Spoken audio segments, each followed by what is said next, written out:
오늘 고린도전서 12장 12절 이하의 말씀을 읽었습니다.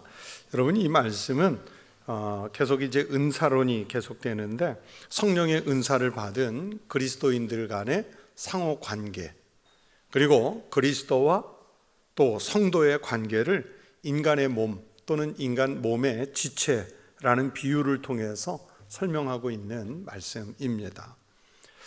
은사는요, 사람의 몸처럼 다양한 사역으로 구분이 되지만 그 많은 신체의 기능들에도 불구하고 몸은 또 하나인 것처럼, 그렇잖아요. 몸이 하나잖아요. 혹시 몸 하나 집에 놓고 오신 분 있으세요? 그냥 하나가 왔더니 다 따라온 거지요. 그런 것처럼 그리스도의 몸으로서의 교회도 하나라 하는 설명을 하고 있습니다. 이것을 신학적으로 이야기하면 은사의 다양성과 일치성, 다양하면서도 일치되어 있고 일치하면서도 다양한 그것입니다. 12절 말씀을 보십시오.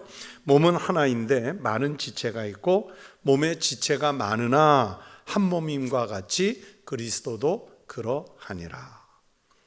여러분, 우리 몸의 지체를 사지백체라는 말을 쓸 때가 있어요. 그 손과 발 이렇게 4개의 가지를 가지고 있고 또 몸 안에는 100가지의 지체를 가지고 있다, 그런 뜻이죠. 그러면서도 이 사지백체이면서도 그러면서도 몸 전체는 하나라는 뜻입니다. 아마도 우리가 우리 몸의 지체의 이름도 다 모를 정도이지요.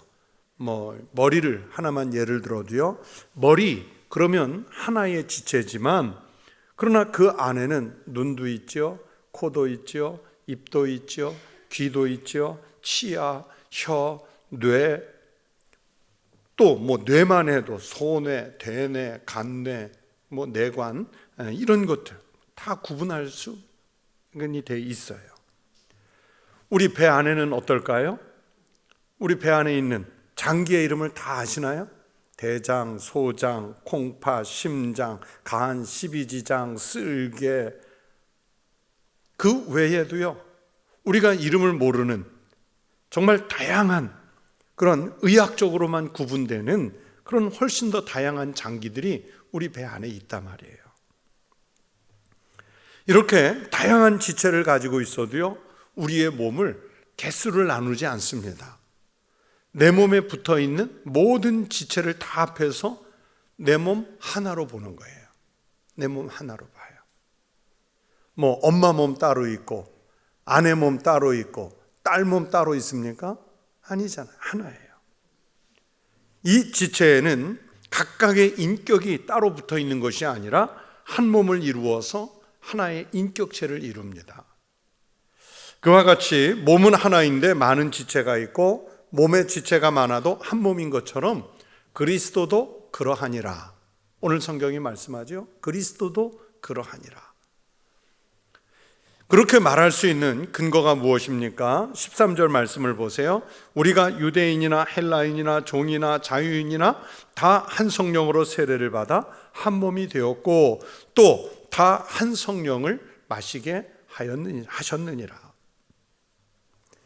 우리가 교회 안에서 한 몸이 되게 하는 근거는 다름 아니라 한 성령으로 세례를 받아. 한 성령으로. 그리고 또 다 한 성령을 마시게 하셨느니라. 이 말씀이에요. 그래서 이 13절 말씀은 성령님과 성도의 관계를 설명하는 특이한 표현의 말씀입니다. 여러분이 목이 마르면 무엇을 찾지요? 음료를 찾겠지요. 그 중에서도 제일 먼저 물을 찾을 거예요. 우리 인간이 목이 마르면 물을 마십니다. 물을 마셔요. 물을 마시지 않으면 갈증이 해갈되질 않습니다. 그런데 여러분, 우리 몸만 목이 마를까요? 영혼이 갈급할 때가 있다는 것을 느낄 때는 없으셨는지요? 분명한 사실은 인간의 영혼은 영적인 갈증을 느낍니다. 이 영적인 갈급함에 대해서 시편 42편 1절은 이렇게 말씀했습니다. 하나님이여, 사슴이 시냇물을 찾기에 갈급함 같이 내 영혼이 주를 찾기에 갈급하니이다.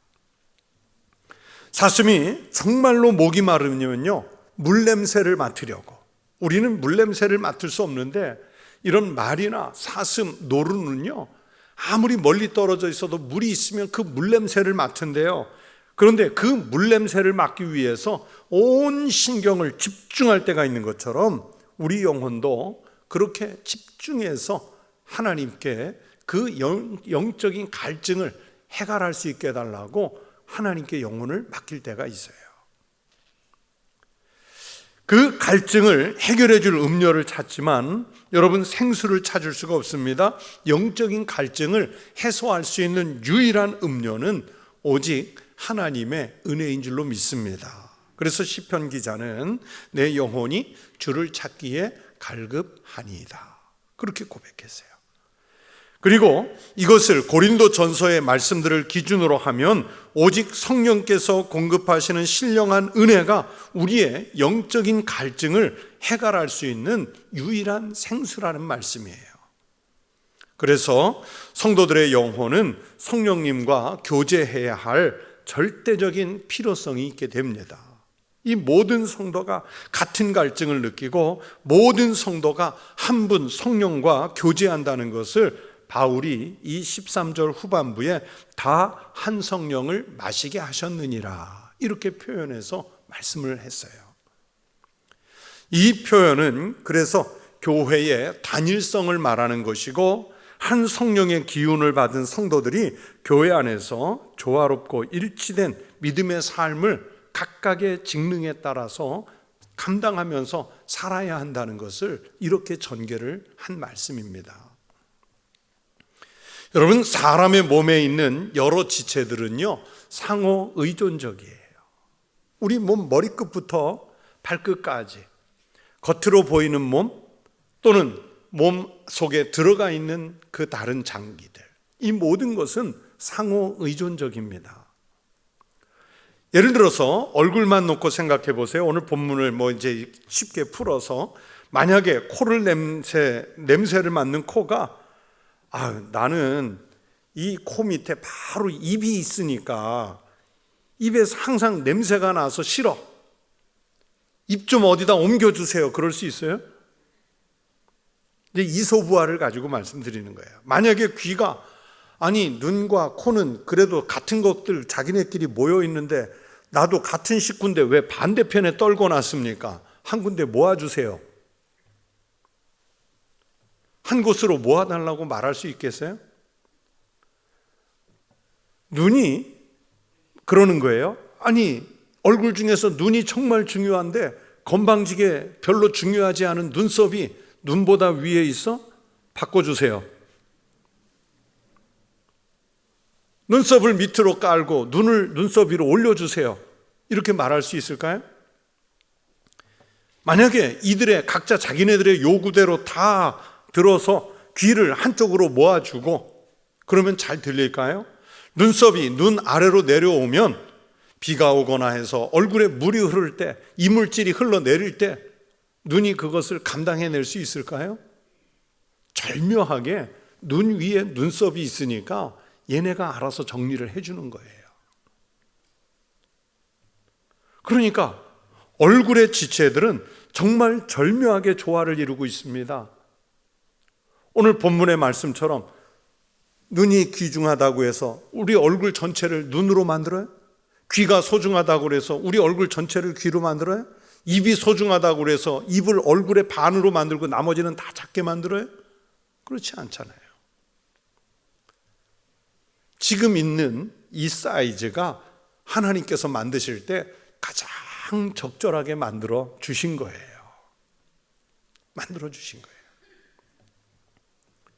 만약에 이 발밑에 이제 다리가, 허리 밑에 있는 다리가 나는 왜 맨날 힘들게 땅을 밟고 다녀야 하냐면서 태업을 해요. 그러면 다른 지체들이 어디 갈 수 있나요? 오늘 여기 오실 때 뭐가 여러분을 데리고 왔어요? 다리가 데리고 왔다고요. 손이 나는 굳은 일을 도맡았다고 불평하면서 이제부터는 아무 일도 안 할 거야, 그러면 우리가 어떻게 될까요? 다 굶어 죽는 거예요. 입이 일을 안 해도 굶어 죽는 게 아니라요, 손이 일을 안 해도 우리는 굶어 죽는 거예요.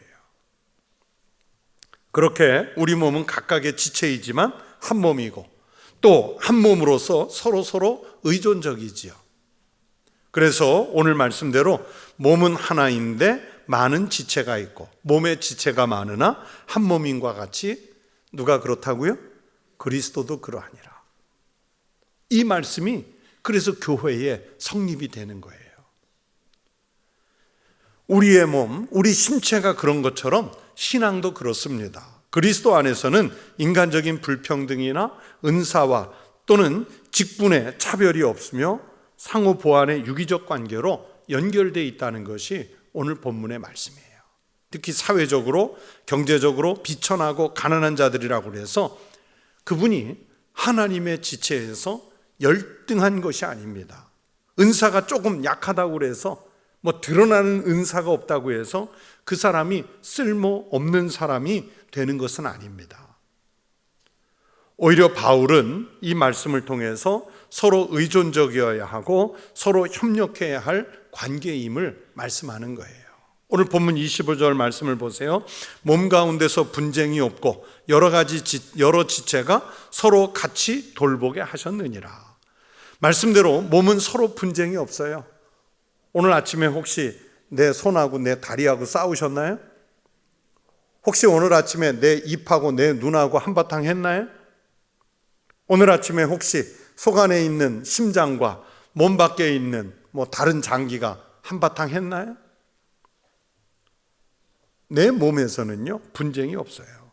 서로 돌봄만 존재합니다. 26절 말씀도 보세요. 만일 한 지체가 고통을 받으면 모든 지체가 함께 고통을 받고 한 지체가 영광을 얻으면 모든 지체가 함께 즐거워하느니라. 우리 몸이 아파 본 사람들은 알지 않습니까? 몸 어딘가 한 군데가 아프면 온몸이 다 같이 아파하는 것이지 그 아픈 부위만 따로 아픈 게 아니에요. 우리 이 손가락에 정말 눈에 보이지도 않는 아주 작은 가시 하나가 박혔다고 생각해 보세요. 그러면 온몸이 다 같이 아파하지. 다른 지체가 손가락 보고 야, 너 그거 작은 거 하나 들어갔다고 호들갑 떨지 마라. 참어. 그러고 있습니까? 같이 아파하잖아요.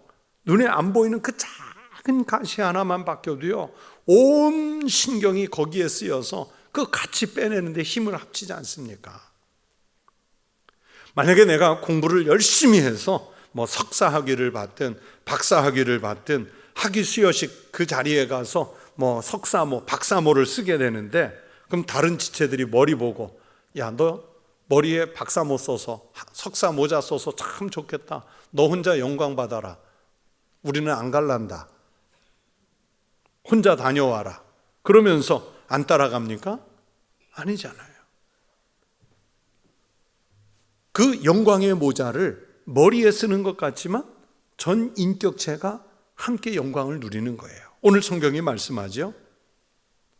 아파도 같이 아프니까 한 몸이고 영광을 얻을 때도 한 몸이니까 같이 누리는 겁니다.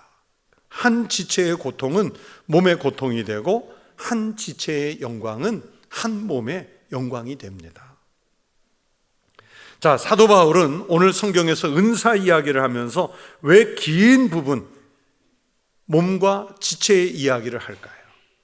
바울은 인간의 지체가 당하는 이 고통의 비유를 통해서 고린도 교회 교인들의 분쟁에 이 뼈아픈 일침을 가하려는 의도입니다. 다시 12절 말씀으로 돌아가 보세요. 몸은 하나인데 많은 지체가 있고 몸의 지체가 많으나 한 몸인과 같이 그리스도도 그러하니라. 몸이 하나인 것처럼, 그리고 한 몸 안에 많은 지체가 있는 것처럼 그리스도도 그러하니라 말씀하세요. 이 말씀이 중요합니다. 여러분, 그리스도는 머리이시고 교회는 또 그리스도의 몸이고 교인 한 사람 한 사람은요 바로 그 몸의 지체들이에요. 지체들. 바울은 에베소서에서 이 사실을 말씀했습니다. 그를 만물 위에 교회의 머리로 삼으셨느니라. 교회는 그의 몸이니 만물 안에서 만물을 충만하게 하시는 이의 충만함이니라. 또 골로새서 1장 18절에서도 그리스도가 교회의 머리라고 말씀합니다. 그는 몸인 교회의 머리시라. 그가 근본이시요 죽은 자들 가운데서 먼저 나신 이시니 이는 친히 만물의 으뜸이 되려 하심이요. 예수님은 교회의 머리이시고 교회는 머리이신 주님의 몸이 되고 교인들은 각각 그 몸 안에 지체라는 것이 사도 바울이 곳곳에서 일관되게 말씀하는 내용입니다. 이게 바울의 교회론이에요.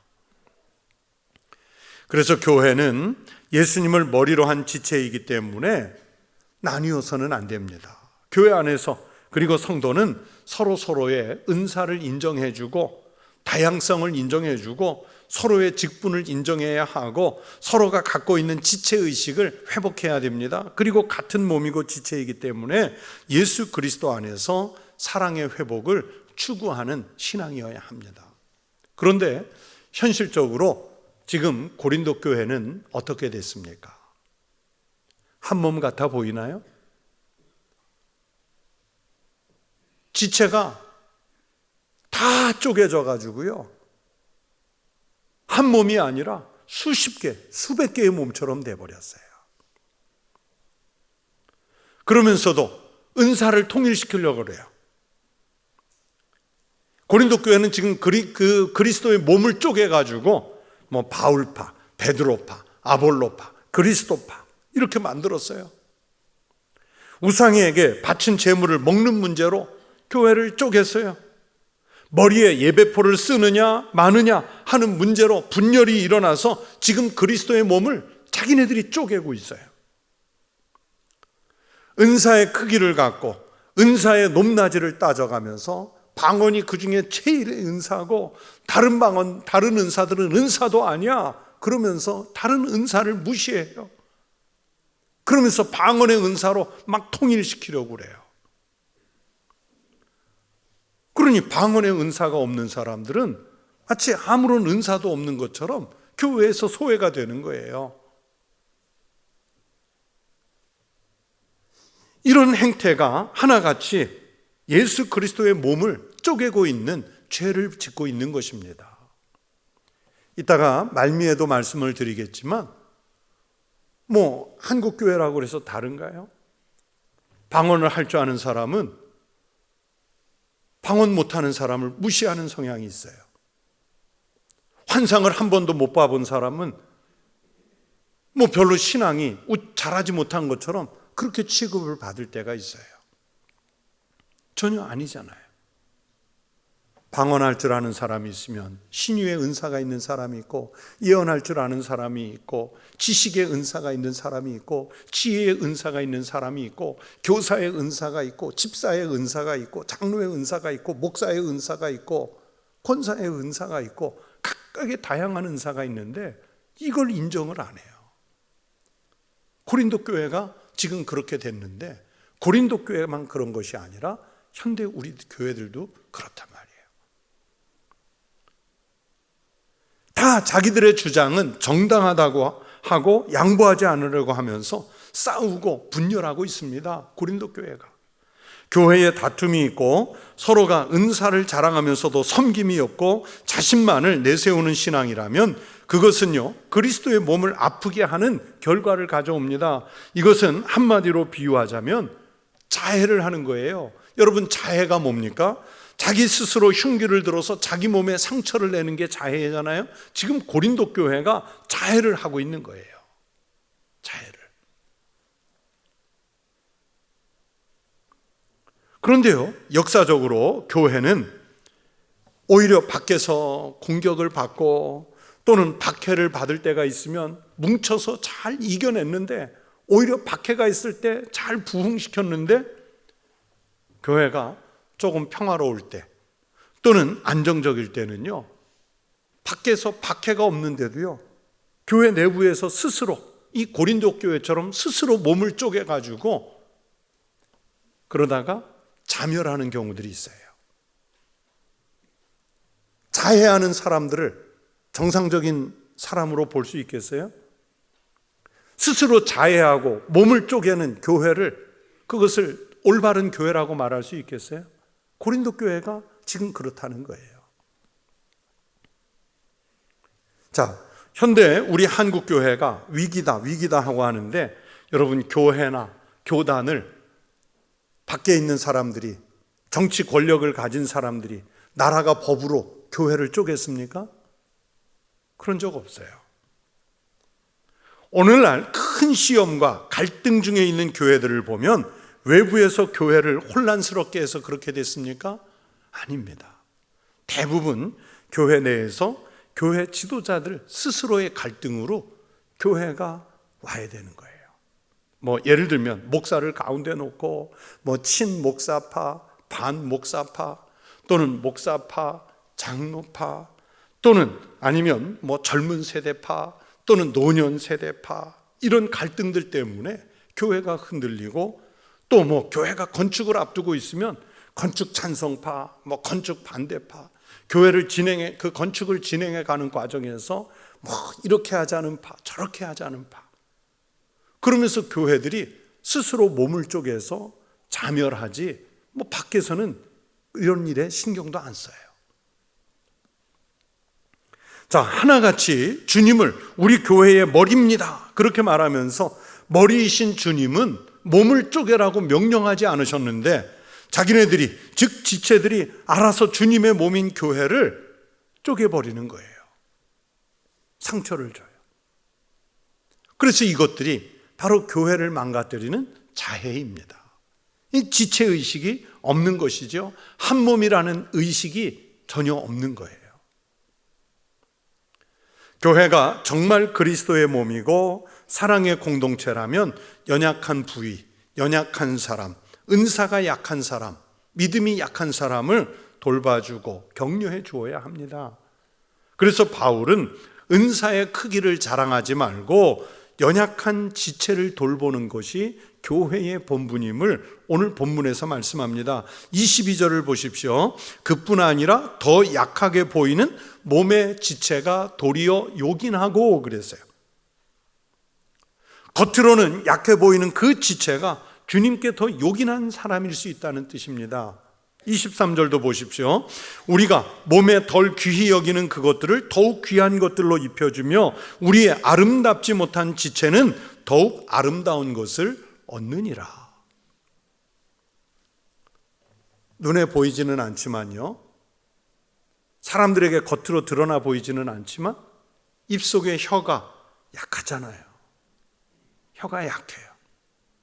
하지만 그 혀가 약하지만 얼마나 기묘합니까? 혀에 혓바늘 하나만 서도요, 모든 생활이 불편해지잖아요. 여러분, 우리 귀에 전혀 눈에 보이지 않는, 있는지조차 그 존재조차도 잘 모르는 고막이 얼마나 소중합니까? 우리 몸에 있는 작은 지체 하나가요, 연약해 보여도 보이지 않아도 하나하나가 다 소중하잖아요. 이 겉으로 봐서 덜 귀한 지체가요, 오히려 주님께는 더욱 귀한 지체일 수 있다는 뜻이에요. 우리 판단으로는 아름답지 못한 지체가 주님께는 오히려 더 아름다운 지체일 수 있다고 오늘 본문이 말씀하시잖아요. 그러니 우리가 감히 저 사람은 덜 귀하다, 저 사람은 덜 아름답다, 저 사람은 좀 더 낫다, 저 사람은 더 약하다, 우리가 함부로 판단할 수 있는 사람은요, 아무도 없어요. 아무도 없어요. 우리의 시각으로요, 교회 안에서 천대받을 사람, 약화된 사람, 무시당할 사람 아무도 없다는 얘기예요. 우리에게는 그 사람의 은사나 직분, 교회 신분의 귀천을 정할 수 있는 자격이 아무도 없어요. 그걸 교단이 정해주겠어요? 뭐 그 개교의 당회나 아니면 지역의 노예가 저 사람은 귀한 직분, 저 사람은 낮은 직분, 그거 정해줄 수 있겠어요? 없는 거예요. 없는 거예요. 그렇게 할 수 있는 명분이 없어요. 왜냐하면 우리가 보기에 귀해 보이든, 우리가 보기에 천해 보이든, 우리가 보기에 높아 보이든, 우리가 보기에 낮아 보이든 그건 우리의 시각일 뿐이고, 모든 것은, 모든 사람은, 모든 은사는 다 누구의 것이에요? 주님의 것이기 때문에. 주님의 것이기 때문에. 그런데도 우리는 교회 안에서 너무 많은 말로 다른 지체에게 상처를 줍니다. 귀한 지체를 귀하지 않게 천하게 대합니다. 아름다운 지체를 부끄러운 지체로 만들어버려요. 다른 사람의 은사나 직분, 사명을 인정하려고 하지 않습니다. 그렇게 되면 교회가 어떻게 되느냐? 고린도 교회 되는 거예요. 오늘날 분열하고 갈등하고 무너져가는 교회들이 다 고린도 교회예요. 오늘날 현대교회가 한 몸이라는 이 신앙의 정신을 잊어버려서 타인의 은사, 다른 사람의 고유한 직분을 흐트러뜨리는 역할을 하고 있습니다. 오늘 본문 27절에서 바울은 선언하지요. 너희는 그리스도의 몸이요 각 지체의 각 부분이라. 이 각 부분에 불과한 지체가 우리 몸 전체를 상하게 하고 몸이 머리이신 그리스도를 상하게 하는 거예요. 고린도 교회가 지금 그렇다는 말씀인데, 확장해서 보면 지금 우리도 그렇게 될 수 있다는 것을 경고하는 말씀입니다. 그래서 이런 위험한 생각을 벗어나려면 서로의 은사와 직분을 인정하고 서로 존중하고 서로 사랑하는 신앙을 갖는 교회가 되어야 한다는 것을 오늘 바울이 몸의 지체를 이용해서 설명하고 있는 말씀입니다.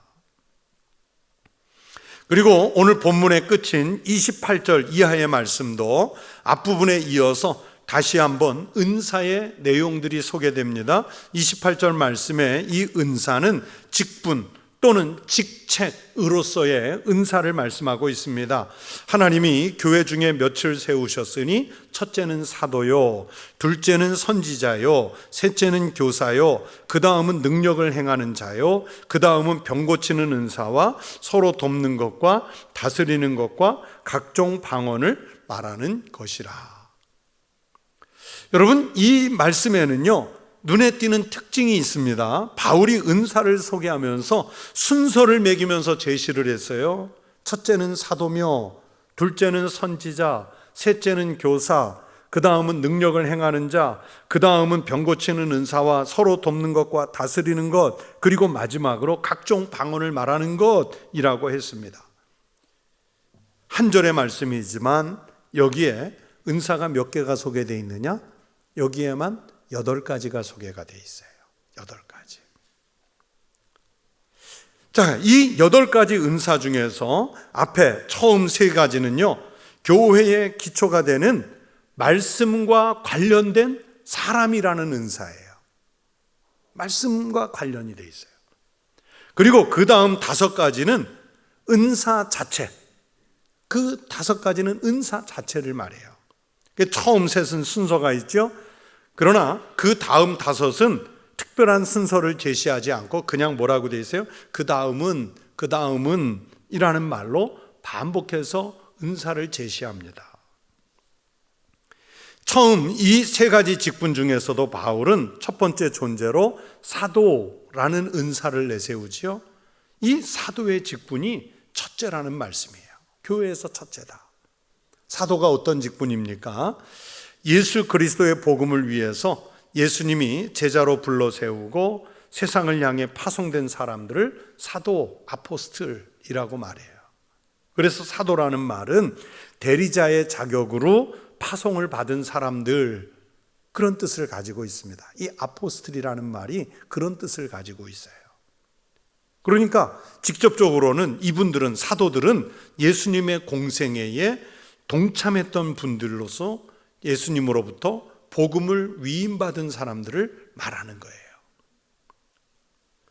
바로 이 사도들이 우리에게 전승된 모든 신앙을 우리에게까지 전승해 줘서 우리가 예수를 믿는 것으로 연결이 됐습니다. 그래서 교회는 사도신경에는 들어가 있지 않은데 우리가 송구영신 예배 드릴 때나 또는 어떤 특별한 예배를 드릴 때 암송하는 또 다른 신앙 고백이 있죠. 니케아 콘스탄티노플 신앙 고백인데 거기에 보면 네 가지 신앙, 사도신경에는 2개만 나와요. 거룩한 공교회를 믿사오며 이렇게 2가지만 나와. 거룩하고 공적인 교회가 나오는데 이 니케아 콘스탄티노플에는 사도신경보다 조금 확장돼서 4가지가 나옵니다. 그 4가지 중에 첫 번째가 사도적인 교회가 나와요. 사도적인 교회. 그래서 교회는 우리는 사도적인 교회를 믿습니다. 그렇게 고백을 해요. 왜? 이 사도들이 복음을 예수님으로부터 받아서 예수님과 공생애 때 활약했던 것을 우리에게 전승해 준 것을 믿고 있기 때문에 그렇습니다.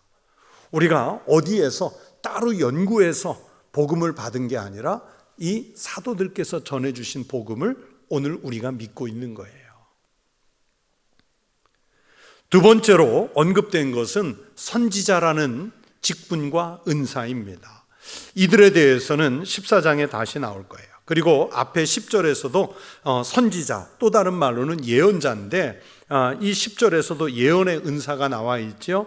우리는 보통 예언 그러면 또는 선지 그러면 뭐라고 하냐면 앞날을 볼 줄 아는 사람. 그래서 마치 점치는 사람처럼 해석하는 경우들이 있어요. 미래를 예측할 줄 아는 것이 예언 아니냐? 물론 맞습니다. 뭐 예레미야 선지자가, 에스겔 선지자가, 다니엘 선지자가 앞일을 예언해 줬죠. 그런 것들을 먼저 생각하는데, 그런데 여기 은사로서의 이 예언은 미래를 예측하는 말보다는 하나님이 말씀하신 것들 속에 감추어진 계시의 내용 또는 그 계시의 뜻을 알고서 풀어서 설명하는 또는 선포하는 은사를 말해요. 오늘날 목회자들이 강단에서 우리가 이미 받은 하나님의 말씀을 풀어서 전달하잖아요. 이게 예언의 은사예요.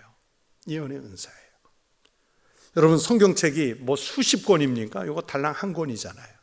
이 안에 뭐 66권이 있다고 하지만은 그 66권이라는 개념보다 안 믿는 사람들이 볼 때는 달랑 한 권이에요. 정말 작은 성경이죠. 그리고 이 안에 본문이 뭐 늘었다 줄었다 하나요? 제한된 본문이죠. 같은 말씀이에요. 그런데 이 말씀을 가지고도 목사님들이 본문을 읽고 해석하고 연구하고 선포하는 그런 내용을 들으면 비슷한 듯 하면서도 조금씩 달라요. 다양하지요. 왜 그렇습니까? 말씀을 읽으면서 또는 연구하면서 여기에 감추어진 뜻을, 하나님의 뜻을, 계시를 보는 내용이 각각 다르게 보이기 때문에 그렇습니다. 이것이 예언이에요. 이 예언의 은사는 14장에서 교회의 덕을 세우는 일과 직결이 된다고 말씀합니다. 왜냐하면 보세요. 여러분 방언은 알아듣지 못하는 말이에요. 그래서 바울이 골방에 가서 혼자 하라고 그러잖아요. 그런데 예언은 일상적으로 알아들을 수 있는 말로 전해지는 은사입니다. 여러분 제가 방언의 은사를 받았다고 해서 여러분에게 방언으로 설교합니까? 제가 어느 나라 말로 설교하고 있어요? 모르세요? 지금 제가 어느 나라 말을 하는지 모르세요? 제가 헬라어를 하나요? 라틴어를 하나요? 영어를 하나요? 여러분이 알아들을 수 있는 한국어로 하잖아요. 하지만 하나님의 말씀을 풀어서 이 시대에는 이 말씀이 이렇게 적용이 됩니다. 이 시대에는 하나님이 이런 뜻으로 이 말씀을 주셨습니다. 그렇게 풀어주기 때문에 예언이란 말이에요. 나타날 예자 한자로 쓰면 하나님의 말씀을 오늘 이 시대에 맞게 나타내 주는 거예요. 그렇기 때문에 말씀을 들을 때마다 하나님이 오늘 우리에게 필요한 말씀을 주신다 하고 받는 거예요. 그게 선지자 또는 예언자의 역할이에요. 세 번째 은사는 교사이죠. 교사는 구약의 그리스도와 관련된 그 의미를 설명해 주고 또 신앙 공동체 안에서 가르쳐 주어야 할 그리스도교 교훈을 담당해 주던, 좀 믿음이 약한 사람들에게 풀어서 가르쳐 주던 이 성숙한 그리스도인들을 말하는 겁니다. 대표적으로 고린도 교회에는 누가 있었냐면 바울과 같이 동역을 했던 아볼로 같은 분들이 바로 이 은사에 해당되는 분이었어요. 그리고 우리 장로교회는 제일 중요한 직분이 깔뱅이 지정해 준 직분이 있는데, 목사와 교사, 장로, 집사, 이 4대 직분이라고 그래요. 4대 직분.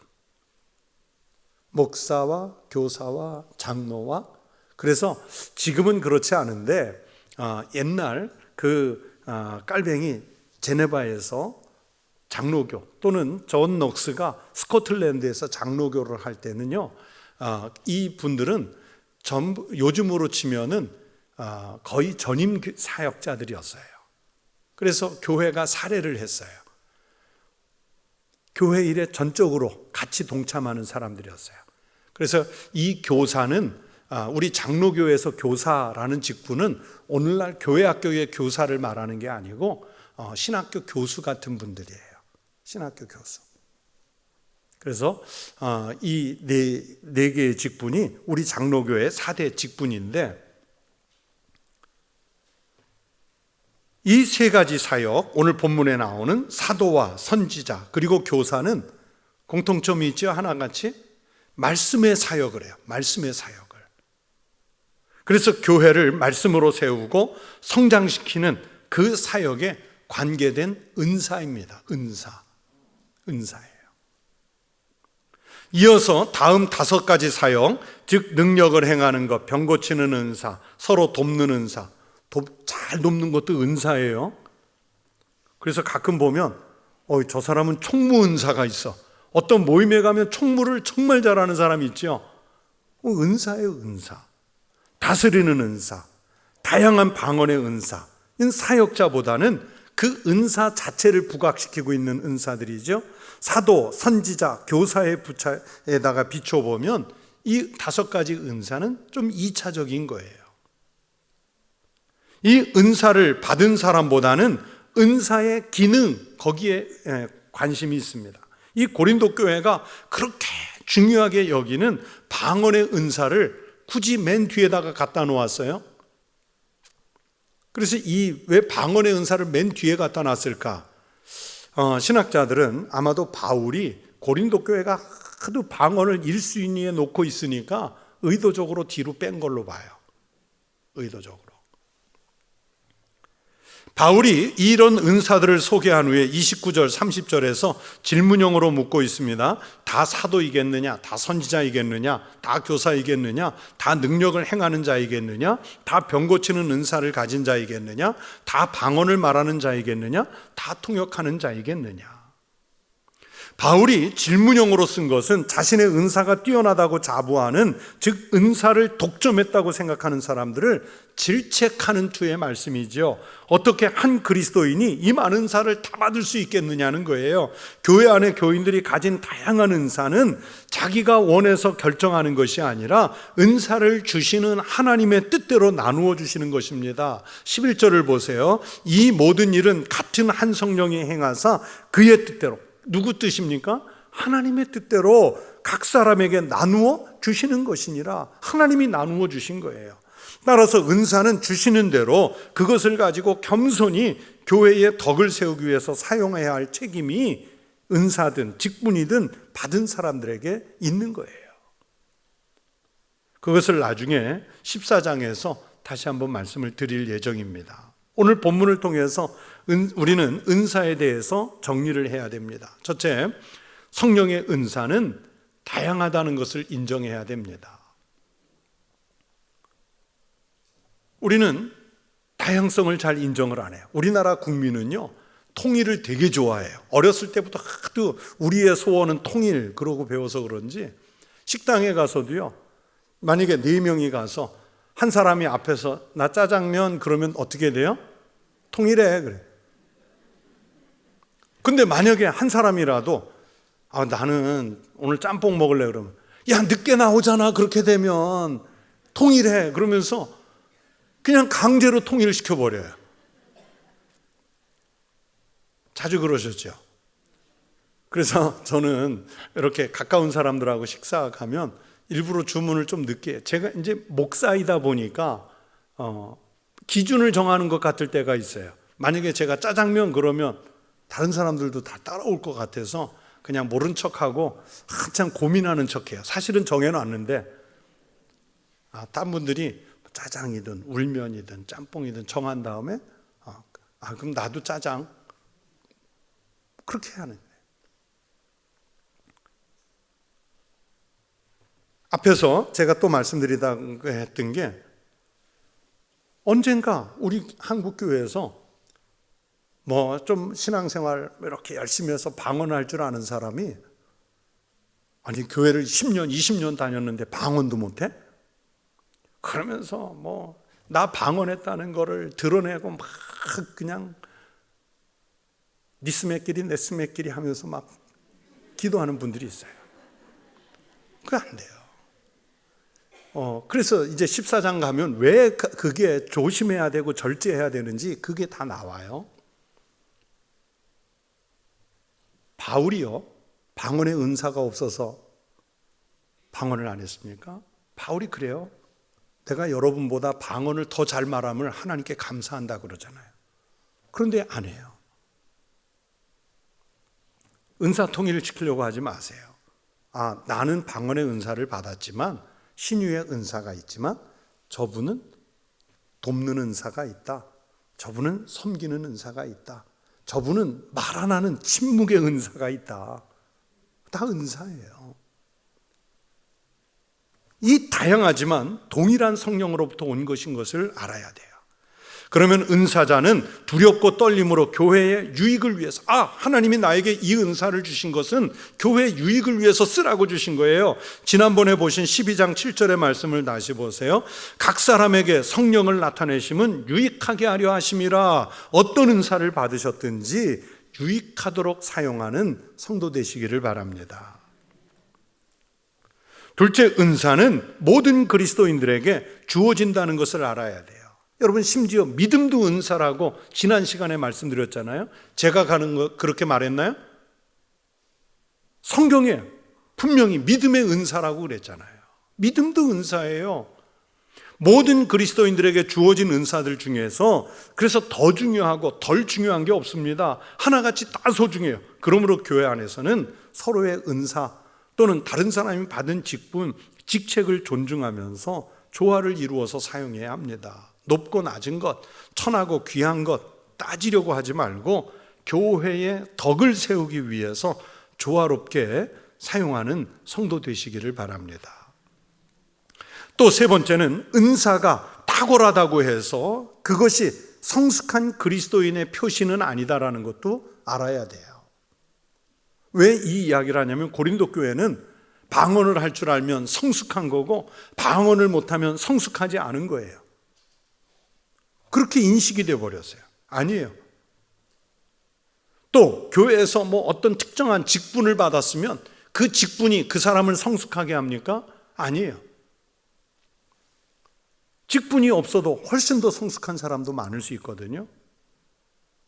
은사나 직분이 성숙을 결정짓는 요소는 아닙니다.